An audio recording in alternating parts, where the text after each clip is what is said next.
नमस्कार दोस्तों, आज हम लोग एसएससी से जीडी के लिए विथ सेलेक्टेड क्वेश्चन लेके आए हैं जो इस बार एग्जाम के लिए बहुत ही इंपॉर्टेंट है। तो दोस्तों बने रहिए, बहुत ही शानदार और लाजवाब होने वाला क्लास है।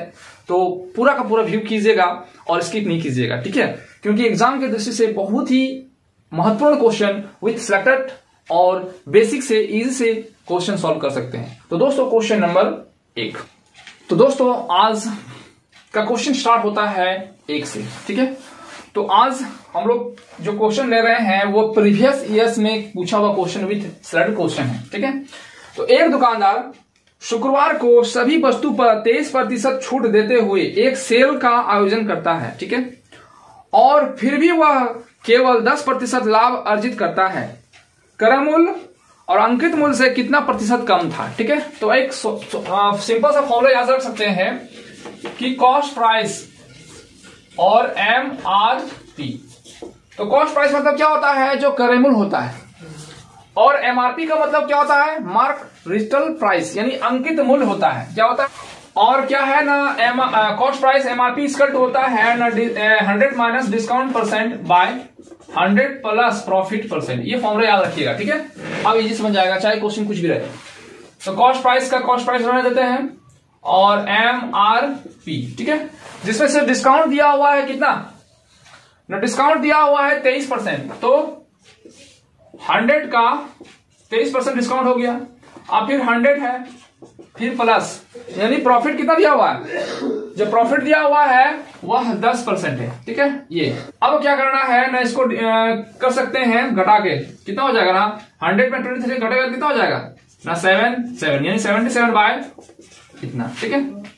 अब काट सकते हैं इसको 10 बार में, इसको काट सकते हैं 7 बार में, यानी CP बाय MRP, ठीक है। इसको इसके साथ मल्टीपल करेंगे, इसको इसके साथ मल्टीपल करेंगे, तो इसको इसके साथ मल्टीपल करेंगे 10 CP और इसको इसके साथ मल्टीपल करेंगे तो 7 MRP, ठीक है। अगर इस तरह रहता है तो क्या कीजिएगा ना, ये 7 को यहां और इसको यहां कर दीजिएगा, यानी 7 हो गया, ये 10 हो गया, यानी कॉस्ट प्राइस हो गया 7 रुपीज और MRP हो गया 10, ठीक है। तो आप क्वेश्चन में ध्यान दीजिएगा कि क्या लिखा हुआ है। तो वो लिखा हुआ है कि क्रय मूल्य MRP से कितना प्रतिशत कम है। क्रय मूल्य MRP से कितना प्रतिशत कम है, क्रय मूल्य जो है MRP से कम कितना है ना, 3 कम है। कैसे ना, 7 जो है 10 से कितना कम है ना, 10 में 7 घटाएंगे तो पता चल जाएगा 3 किससे कम है ना, 10 से, गुना 100, क्योंकि प्रतिशत निकालना है तो क्या होगा 100 होगा, ये 0 इसके साथ कट जाएगा, तो 3 को 10 से मल्टीपल करेंगे कितना हो जाएगा ना 30। तो 30% जो है वह कम है, ठीक है। ऑप्शन नंबर होगा वह 4 होगा, ठीक है। तो आप इस तरह से निकाल सकते हैं इजी से और आसान से, ठीक है। तो क्वेश्चन नंबर 2 दोस्तों, ट्रेन ए ने 50 किलोमीटर की दूरी तय करने में 30 मिनट का समय लिया। यदि ट्रेन बी की चाल से ट्रेन बी की तुलना में 40% अधिक है तो ट्रेन की संबंधित चालों का अनुपात क्या होगा, यानी चाल निकालना है, अनुपात निकालना दोनों का, ठीक है। तो मान लेते हैं A और B ट्रेन का है, ठीक है, और A जो है 50 किलोमीटर तय करने में 30 मिनट का समय लेता है, ठीक है, और ट्रेन B जो की चाल ट्रेन A की तुलना से 40% अधिक है। तो B की जो चाल है, ट्रेन B की चाल ट्रेन A की तुलना से 40% अधिक है। तो मान लेते हैं A को 100 मान लेते हैं, और इसका 40% अधिक है, कितना हो जाएगा ना, 140 हो जाएगा, ठीक है। अब इस रेशो को छोटा कर सकते हैं, ये 0 इसके साथ काट सकते हैं, ये 5 बार में जाएगा, ये 7 बार में जाएगा, ये हो गया, ठीक है। अब क्या दिया हुआ क्वेश्चन में कि ट्रेन ए की जो है चाल निकाल सकते हैं ना, ए की चाल कैसे ना, होता है दूरी बटा समय, और ट्रेन ए का दूरी दिया हुआ है कितना ना 50 किलोमीटर, और इसी को तय करने में लगता है 30 मिनट, और 30 मिनट को घंटा में चेंज करना है तो 60 से भागा कर सकते हैं, ठीक है। अब ये इसके साथ कर जाएगा 1 बार में 2 बार में, ठीक है, यानी हो जाएगा 50 गुना, इंटरचेंज करना है 2 ऊपर 1 नीचे, कितना हो जाएगा ना 100 किलोमीटर प्रति घंटा, ठीक है। आप देख सकते हैं कि A का चाल दिया हुआ है, तो A का रेशो क्या दिया हुआ है 5, तो 5 इक्वल टू दिया हुआ है 100 किलोमीटर प्रति घंटा। ये कितना से मल्टीपल हुआ है, 20 से मल्टीपल हुआ है, इसको भी 20 से मल्टीपल करेंगे कितना हो जाएगा 140 किलोमीटर प्रति घंटा, ये दिया हुआ है। तो क्वेश्चन में पूछा गया अनुपात, तो काट सकते हैं, ये 0 इसके साथ कट जाएगा और ये 7 में चल जाएगा, ये 5 में चल जाएगा, यानी 5:7 जो होगा ऑप्शन होगा, ऑप्शन डी होगा।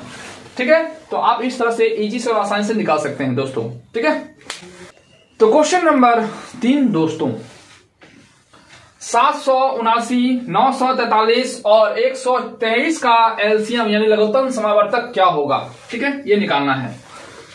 तो किसका फैक्टर क्या होगा, यानी बोल सकते हैं ना 41 × 19, फिर दिया हुआ है ना 943 और फिर दिया हुआ है 123, ये दिया हुआ है। ठीक है, होगा ना 41 मल्टीपल कितना हो जाएगा 23 और यहाँ 41 × 3, ये हो गया। ठीक है, तो ये फैक्टर आप लोग निकाल सकते हैं, तब आपका इजी हो जाएगा एलसीएम निकालना। ठीक है, नहीं तो आप दूसरा विधि से भी निकाल सकते हैं।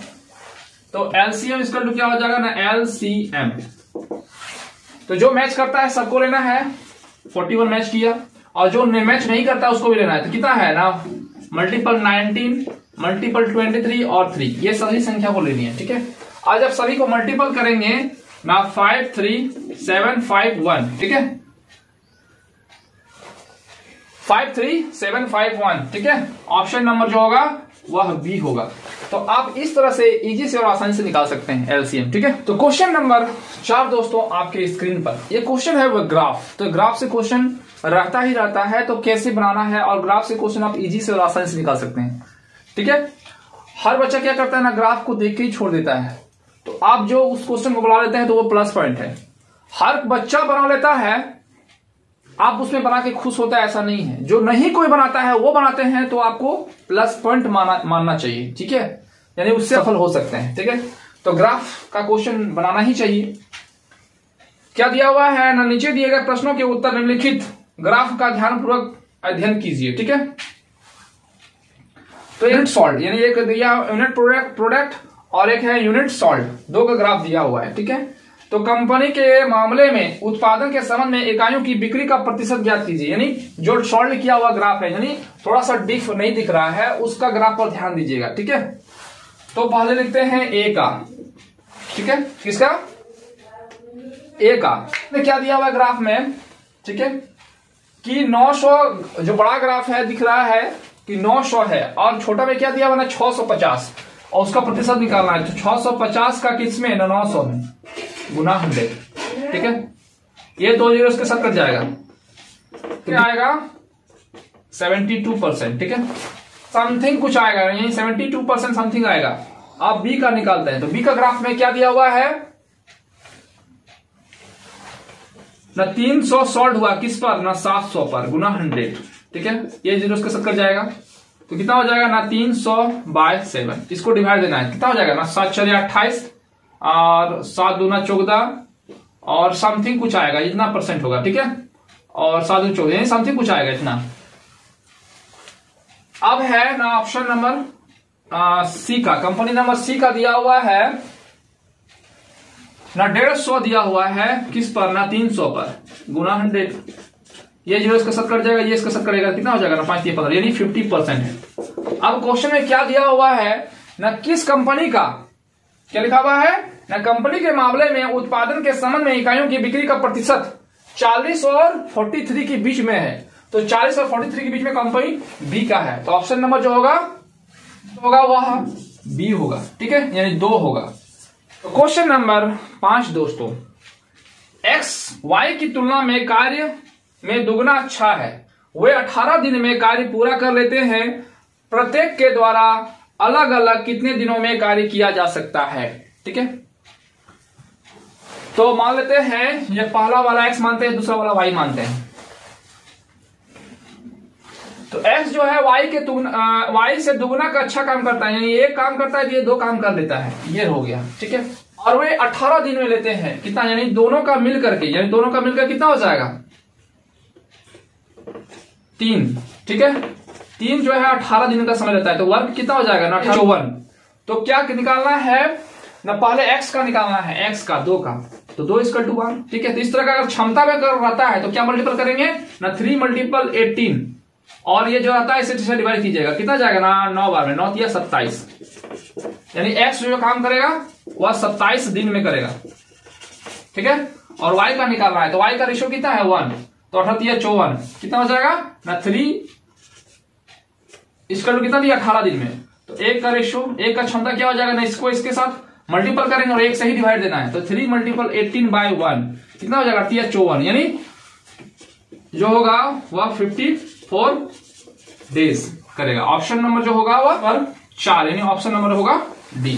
तो इस तरह से आप इजी से और आसानी से निकाल सकते हैं। ठीक है, एक त्रिभुज की भुजा 6:4:3 के अनुपात में है, इसका परिमाप 104 सेंटीमीटर है, तो सबसे लंबी भुजा की लंबाई ज्ञात कीजिए। तो मान लेते हैं एक त्रिभुज है और रेशियो में दिया हुआ है। ठीक है, तो पहला रेशियो क्या दिया हुआ है ना 6 रेशियो, यानी 6x मान लेते हैं, दूसरा दिया हुआ है 4 और तीसरा दिया हुआ है कितना ना 3, तो 3x मान लेते हैं। ठीक है, अब परिमाप का मतलब क्या होता है ना सभी भुजाओं का योग, तो त्रिभुज का परिमाप दिया हुआ है, तो परिमाप का फॉर्मूला क्या होगा ना त्रिभुज का परिमाप, तो परिमाप का फॉर्मूला होता है सभी भुजा का योग। भुजा पहला भुजा क्या दिया हुआ ना 6 और दूसरा भुजा क्या दिया हुआ ना 4x और तीसरा भुजा क्या दिया हुआ ना 3x। ठीक है, कितना हो जाएगा ना 4 4 10 और 3 13, यानी 13x। और परिमाप क्वेश्चन में दिया हुआ है, आप देख सकते हैं क्या दिया हुआ है ना 104 दिया हुआ है। ठीक है, ये दिया हुआ है, आप इसको कर सकते हैं, कितना होगा 13×8 यानी x का मान जो होगा वह 8 होगा। ठीक है,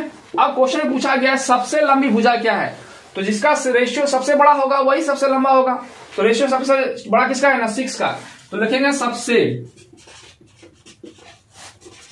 बड़ी भुजा इक्वल टू 6x, तो 6 इन मल्टीपल 8, तो कितना हो जाएगा ना 8 6 48 सेंटीमीटर।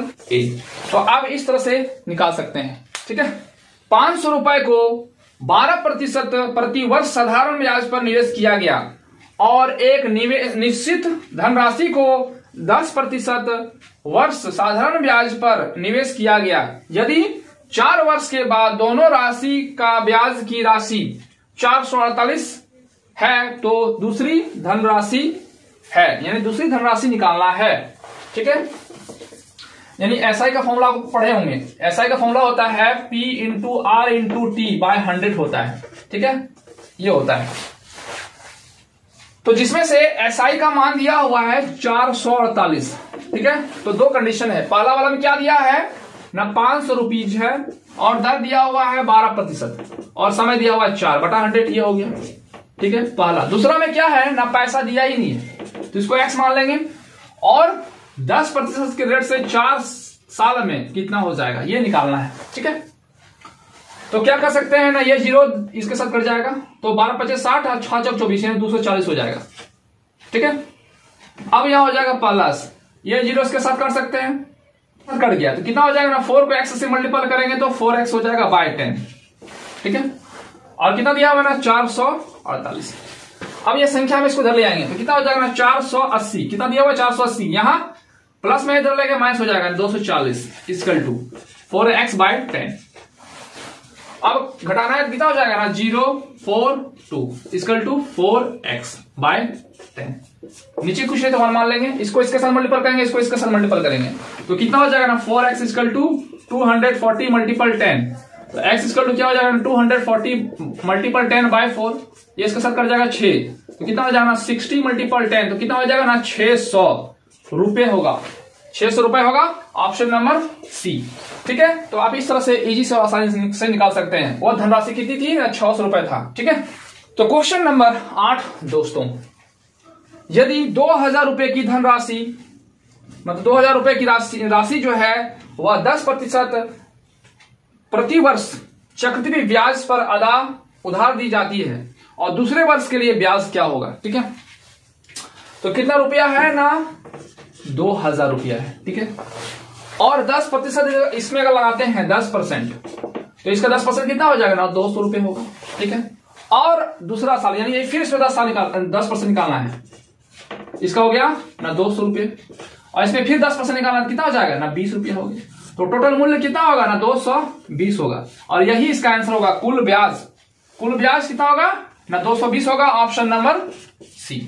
तो ये 220 होगा, ऑप्शन नंबर सी। इस तरह से निकाल सकते हैं। ठीक है, क्वेश्चन दोस्तों, क्वेश्चन नंबर 9 ये दिया हुआ है और इसको हल करना है। ठीक है, तो आप थोड़ा सा याद रखिएगा, बोर्ड मास क्या होता है, बोर्ड मास, बोर्ड मतलब होता है ब्रैकेट ऑफ मतलब ऑफ, और डी मतलब डिवाइड, एम मतलब मल्टीपल, ऐड मतलब ए मतलब ऐड होता है, एस मतलब होता है सब्ट्रैक्ट, यानी पहला काम होगा ब्रैकेट, अगर ब्रैकेट है तो ब्रैकेट को हल करना है, नहीं है तो नहीं होगा।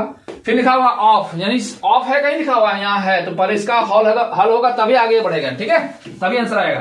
तो क्या होगा ना 4/5 डिवाइड 4/5, ठीक है। अब यहाँ ऑफ है मतलब क्या करना है, ऑफ का मतलब होता है मल्टीपल, तो दोनों को मल्टीपल कर देना डायरेक्ट, ठीक है। तो 4 को 1 से मल्टीपल करेंगे कितना हो जाएगा ना 4, और 5 को 10 से मल्टीपल करेंगे होता है 50, मल्टीपल 1/10, ये इससे हो गया। ओ का काम हो गया, ऑफ का काम अब हो रहा है डिवाइड, यानी डिवाइड का फॉर्मूला फॉलो करना है। कितना हो जाएगा ना 4/5, डिवाइड को मल्टीपल में चेंज करने से क्या होता है ना, अंश जो है वह हर में चल जाता है और हर जो है अंश में चल जाता है, यानी इंटरचेंज हो जाता है, यानी 50/4 हो जाएगा। और ये था वैसे कर दिया, ठीक है। आप 0 इसके साथ कर सकते हैं, या 5 इसके साथ कर सकते हैं, इसको इसके साथ कर सकते हैं। टोटल करने के बाद कितना आया ना 1 आया, ठीक है। और ऑप्शन नंबर सी, ठीक है। तो आप इस तरह से इजी से आसानी से निकाल सकते हैं, ठीक है। क्वेश्चन नंबर 10 दोस्तों, 15 मीटर त्रिज्या की एक वृत्ताकार उद्यान में 2 मीटर चौड़े मार्ग को उद्यान के अंदर 24 रुपए की प्रति वर्ग की दर से बनाया गया जाता है, तो मार्ग बनाने की कीमत क्या है। तो दोस्तों अगर इस तरह का क्वेश्चन रहता है तो बच्चों को यह समझ में नहीं आता है कि इसका क्षेत्रफल निकालना है कि वॉल्यूम निकालना है, नहीं आयतन निकालना है कि क्या निकालना है, या परिमाप निकालना है। तो क्वेश्चन पे ही इसका आंसर है, देख सकते हैं लिखा हुआ है कि 24 रुपए प्रति वर्ग मीटर। प्रति वर्ग मीटर मतलब क्या होगा उसका क्षेत्रफल, क्योंकि जब भी हम लोग क्षेत्रफल निकालते थे तो क्षेत्रफल में क्या लिखा रहता था ना मीटर स्क्वायर या स्क्वायर लिखा रहता था, और जब आयतन निकालते थे तो क्यूब लिखा रहता था, ठीक है। तो इसमें मीटर का स्क्वायर लिखा हुआ है, यानी आप लोगों को क्षेत्रफल बाहर निकालना है। तो इसमें क्या है ना, एक वृत्ताकार है उद्यान, मतलब एक वृत्ताकार उद्यान है, ठीक है, मान लेते हैं। तो उसका त्रिज्या दिया हुआ है, कितना दिया हुआ है, बड़ा आर मान लेते हैं 15 मीटर दिया हुआ है, 15 मीटर, ठीक है, 15 मीटर दिया हुआ है। अब इसके अंदर का त्रिज्या क्या हो जाएगा, तो इसके अंदर में जो है उद्यान में 2 मीटर चौड़ा रास्ता बनाया गया, चौड़ा।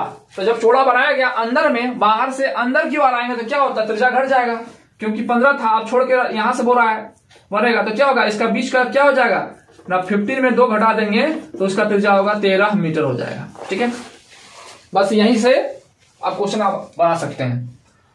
अब क्या निकालना है ना उद्यान का क्षेत्रफल, तो इसको याद रखिएगा, उद्यान का क्षेत्रफल, इसका फॉर्मूला होता है πr², ठीक है। यह फॉर्मूला होता है वृत्त का क्षेत्रफल, क्योंकि यह वृत्त का ही बात किया गया था, लेकिन यह 2 त्रिज्या दिया हुआ है, तो इस कंडीशन में इसका फॉर्मूला क्या हो जाएगा ना r का स्क्वायर, यानी पहला त्रिज्या का स्क्वायर माइनस छोटा दूसरा त्रिज्या का स्क्वायर, ये हो जाएगा, ठीक है।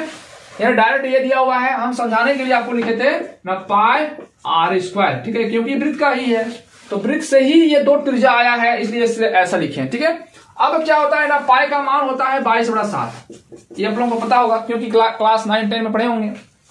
अब पहला आर कितना दिया हुआ ना 15, तो 15 का स्क्वायर माइनस दूसरा आर कितना दिया हुआ ना 13, तो 13 का स्क्वायर हो गया, कितना हो जाएगा ना 22/7 गुना 15 का स्क्वायर। यानी आप फर्स्ट से शुरू से मेरा क्लास करते आ रहे होंगे तो वर्ग निकालने का तरीका आप लोगों को बताए थे, और 1 से लेकर 20 तक याद करने बोले थे। तो 15 का स्क्वायर कितना होता है ना 225 होगा, और 13 का स्क्वायर कितना होगा ना 169 होगा, ठीक है, इतना होता है।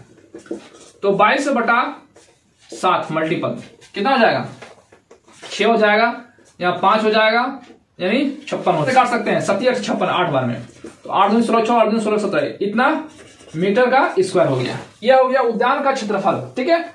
लेकिन क्वेश्चन में बोला गया है कि मार्ग बनाने में कीमत क्या है, जिसमें 1 मीटर का दिया हुआ है 24 रुपया, तो 24 से गुणा कर देना है, ठीक है। तो लिखेंगे मार्ग बनाने की कीमत, तो 1 मीटर कितना दिया ना 24, और बनाना कितना है ना 176 मीटर, तो टोटल मल्टीपल करेंगे तो जो आएगा वो आंसर होगा, ठीक है। तो 4224 होगा, ऑप्शन नंबर सी, ठीक है। नंबर 11 दोस्तों, ए बी और सी एक साथ 550 रुपए के लिए एक काम का अनुबंध करते हैं। ए और बी का कार्य का 7/5 भाग करना है, तो सी को मिलने वाली राशि क्या है। तो सबसे पहले है कि ए प्लस बी का कितना है ना 7/11 है, तो सी का कितना होगा, जब ए और बी जो है 11 काम है, इसमें से 7 काम कर चुका है, तो ये कितना काम करेगा ना 4, किसका ना 11 का, ठीक है, ये हो गया। अब रेशियो को हटाना है, रेशियो में चेंज करने के लिए क्या रूल होता है, इन दोनों को मल्टीपल करेंगे, इन दोनों का एलसीएम लगेगा, कितना आ जाएगा 11, तो 11 से यहाँ मल्टीपल कीजिएगा। अब यहाँ भी 11 से मल्टीपल कर दीजिएगा, ठीक है, ये कट गया इसके साथ, ये कट गया इसके साथ, यानी 7:4 ये हो गया। अब तीनों जो है व्यक्ति 550 रुपया मिलता है तीनों व्यक्ति का, यानी 3 व्यक्ति हैं, 2 व्यक्ति यहाँ और 1 3 व्यक्ति, यानी 7 और 4 11, 11 इक्वल टू 550 रुपया।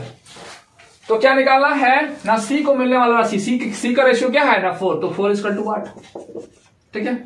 तो इसको इसके साथ, इसको इसके साथ, ठीक है, क्या हो जाएगा ना 4 गुना 550 इक्वल टू 11 गुना यहां मान लेते हैं x, तो यहां हो जाएगा x, इससे इसको काटेंगे कितना हो जाएगा 5 0, यानी 5 और 20, यानी x इक्वल टू हो जाएगा 20 और 1 0 यहाँ है 0 हो जाएगा, यानी 200 रुपया होगा सिर्फ सी को मिलने वाला राशि, ऑप्शन नंबर ए होगा, यानी ए को 200 रुपया में पैसा मिलेगा, ठीक है। नंबर 12 दोस्तों, बाहरी त्रिज्या 4 सेंटीमीटर और ऊंचाई 2 सेंटीमीटर के साथ खोखली बेलन 1 सेंटीमीटर मोटी धातु शीट से बना है, प्रयुक्त धातु का आयतन ज्ञात कीजिए, ठीक है। तो कौन सा आकार का है ना, बेलन का आकार का है, ठीक है। तो बेलन आप लोगों को पता ही होगा, ये होता है बेलन, ठीक है, ये है। तो इसमें क्या दिया हुआ है कि त्रिज्या दिया हुआ है, कितना दिया हुआ है 4 सेंटीमीटर, यानी बड़ा त्रिज्या दिया हुआ है 4 सेंटीमीटर, और जो ऊंचाई दिया हुआ है 2 सेंटीमीटर, तो ये बेलन की ऊंचाई है, यही होगा 2 सेंटीमीटर, और ये मोटी है, और मोटी है, इसकी बाहरी त्रिज्या क्या हो जाएगा, जब 1 सेंटीमीटर मोटी है, 1 सेंटीमीटर मोटाई कितना है ना 1 सेंटीमीटर, तो छोटा वाला त्रिज्या तो क्या हो जाएगा, बाहरी अंदरी वाला त्रिज्या क्या हो जाएगा ना 4 में 1 घट जाएगा, क्योंकि यह मोटा है तो उसका बाहर वाला का जो मोटाई है वो घट जाएगा, तो कितना है ना 4 में 1 घटेगा, कितना हो जाएगा ना 3 सेंटीमीटर, ठीक है। अब यहां तक हो चुका है, एस का भी मान निकल गया, R1 का और R2 का भी, छोटा वाला R1 का भी मान निकल चुका है, ठीक है। अब निकालना है धातु का आयतन, तो लिखेंगे धातु का आयतन बराबर πr²h, ठीक है। ये फॉर्मूला होता है, क्योंकि बेलन है, बेलन का आयतन का πr² होता ही है, तो पाई है और यहां 2 r दिया हुआ है, तो पहला होता है ना बड़ा वाला r का स्क्वायर माइनस छोटा वाला r का स्क्वायर इंटू h, तो पाई का मान हो गया 22/7 मल्टीपल r का मान कितना दिया ना 4, तो 4 का स्क्वायर माइनस 3 का स्क्वायर इंटू h कितना दिया हुआ है, h का मान दिया हुआ है 2, ठीक है, ये हो गया। तो 22/7 गुना 4 4 16 माइनस 3 दिया 9 इंटू 2, तो 22/7 हो जाएगा, गुना कितना हो जाएगा, और यहां हो जाएगा 7 मल्टीपल 2, ये 7 7 कट जाएगा, तो 22 गुना 2 कितना हो जाएगा ना 44, तो 44 सेंटीमीटर जो होगा इसका क्यूब आंसर होगा, ऑप्शन नंबर जो होगा वह सी होगा, क्योंकि आप लोग को बताए थे कि जब आयतन होता है तो क्यूब में होता है, और आंसर में क्या दिया हुआ था, आंसर में भी है ऑप्शन नंबर सी में देखिएगा 44 सेंटीमीटर क्यूब दिया हुआ है, ठीक है।